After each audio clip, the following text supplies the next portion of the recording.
Nasa Barangay Bukbok, Aguilar, Pangasinan po tayo. Nandito tayo sa taniman ng mais ni Sir Noel Baraquio. Isa siyang dating sundalo na kare-retiro lang noong December at nagpasya siyang magparaming na lang para matutukan niya yung kanyang bukid. So titingnan natin yung kanyang bukid at ating tatanungin yung mga ginagawa niya dito at kung ano yung mga naging karanasan niya at natutunan sa pagbubukid. Ito yung kanyang mga tanim mo. Hello! Welcome to Tech Pop-Up, the Smart Learner channel.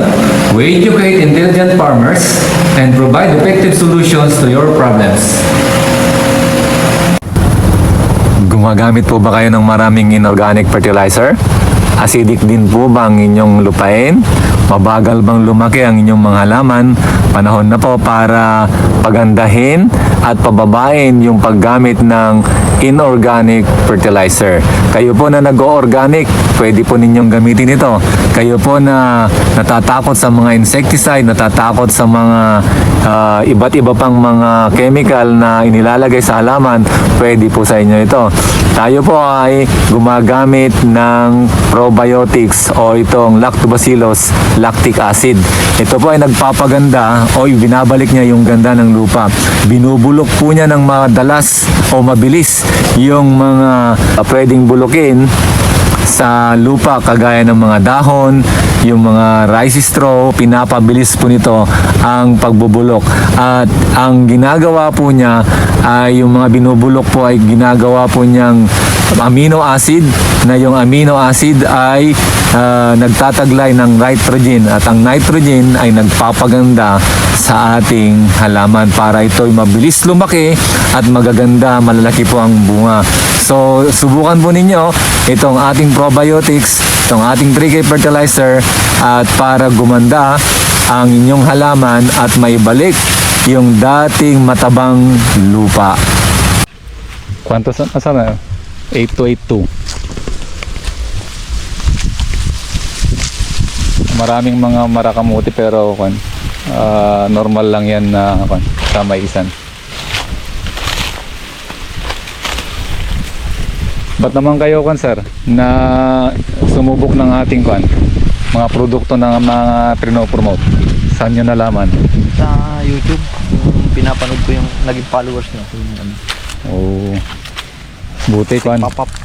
buti naglakas loob kaya na subukan yung ating mga produkto. Kumusta naman yung outcome ng paggamit nyo ng ating mga produkto?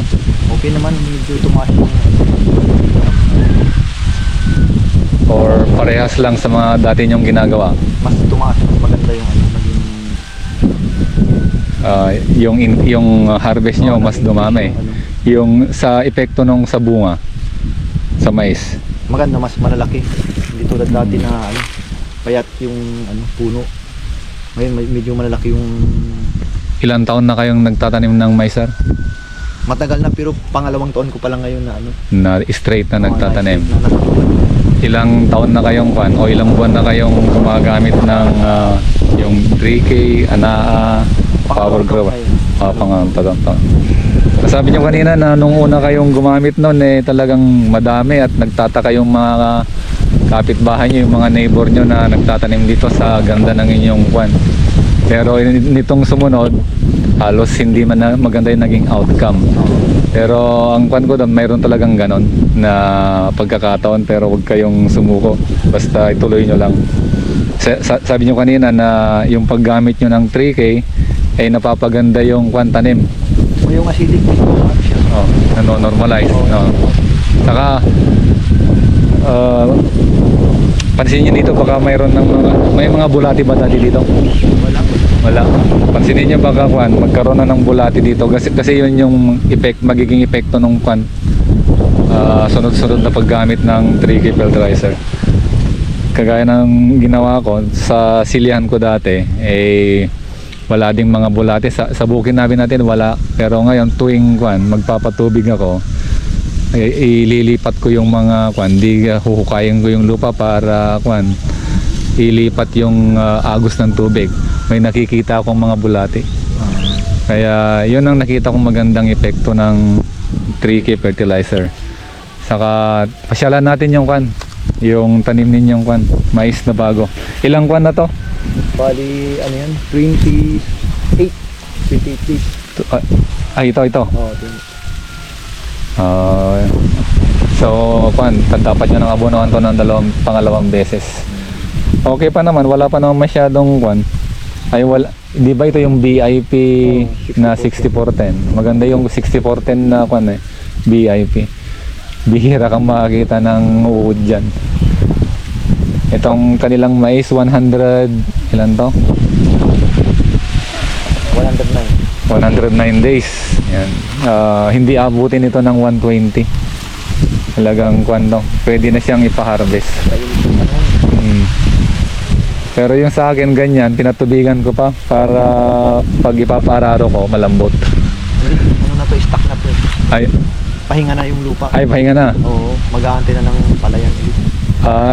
Ito ay. Ito yung ano, ito yung pagkatapos yung diretso palay. Sapo. Hindi kayo nagkuhan dito, nagpupunla. Minsan pero karamihan puro sapo. Ay, puro sabog. Anong ginagamit yung mga kuhan dito pamareda mo? Iba-iba kasi yung kuhan eh. Iba-iba yung ginagamit kasi. Minsan atrasin. Pagka puting, ay atrasin pa rin sa puting yun. Ay, hindi, sa puting kuhan, sa puting mais. Puting mais yun. Hmm. Limutan ko na yung ano. Pero ano yung mga palay na kuhan? Variety ng palay na ginagamit nyo dito? Ito pang ano, pang konsumo ko lang ang ginano ko dito yung So pwede ka rin kuhan dito, pwedeng ako ang ginagawa ko kasi. hindi hybrid yung ginano ko. Ginagawa ko yung tinatanim kong palay, hindi ko na binebenta. Ganun din sa akin. Pang-konsumo lang. Pang konsumo. Ang hirap kasi ang hirap bumili ng bigas eh, ang mahal. Saka Ngayon, meron pa akong ano, pang konsumo. yung sa akin, yung inani ko nung kwan, yung meron akong inani na kwan eh, 160 na kwan. Tinago ko lahat yun kahit konti. Hindi ko pa pinakiskis. Papakwan ko pa lang, papagiling ko pa lang. Maubos na yung aking kwan eh, stock na bigas. Gaano kaluwang tong kwan mo? 60-10 mo? Ano lang to, 1 bag lang to. Ay, di kwan to. Kulang-kulang half hectare siguro. Hindi. Anong area nito? Itong lahat. Hanggang doon yung mais mo, doon sa may mais doon. Doon sa dulo. Doon sa mais doon. Ano to, 9,500 to. Lahat. Lahat. Kulang-kulang isang hektarya. So itong natamnan, anong area nito? Kalahati lang yan. Kalahati. So sabihin natin na 4,000 mahigit itong natamnan. Hindi, ito 1/4 lang to. Ito yung ano. Ay, 1/4. So sabihin natin na nasa 6,000 to 7,000 ito na Ito Ay, malaki din to. Mababa yung 100,000 na pagbebenta mo dyan. Mababa na ito. Nabentahan ko na ito ng 37 na to. Oo. 37 na to. Ito, Alam ko, yan. Saka masikreto yan. Kahit may mga bungi-bungi yan, mababa yung baka 130, ganyan yung mapagbebentahan mo dyan. kalahati ang ano. Kasi mga nasa 40, 45 yung gagastusin mo dyan. So ituloy nyo lang sir yung paggamit ng mga product na nire-recommend natin. So hindi ko naman ina-assure na malaki na tuloy-tuloy yung inyong ani. Kagaya ko, mayroon ding mga ups and down. Kaya lang mas maganda kaysa hindi ka gumagamit. No? Yun ang aking nasubukan, aking napatunayan na talagang maganda yung ating mga produkto, lalo na yung 3K na walang katulad dyan na sa yung mga binebenta sa market ngayon. May gumagaya ngayon doon eh, kaya lang hindi ko alam kung tagasan yung kwan. Kasi sabi nung isang kwan sa akin, umorder sa akin, yung isang bumibili taga Tarlac, meron daw ganoon, kaya lang iba naman yung itsura.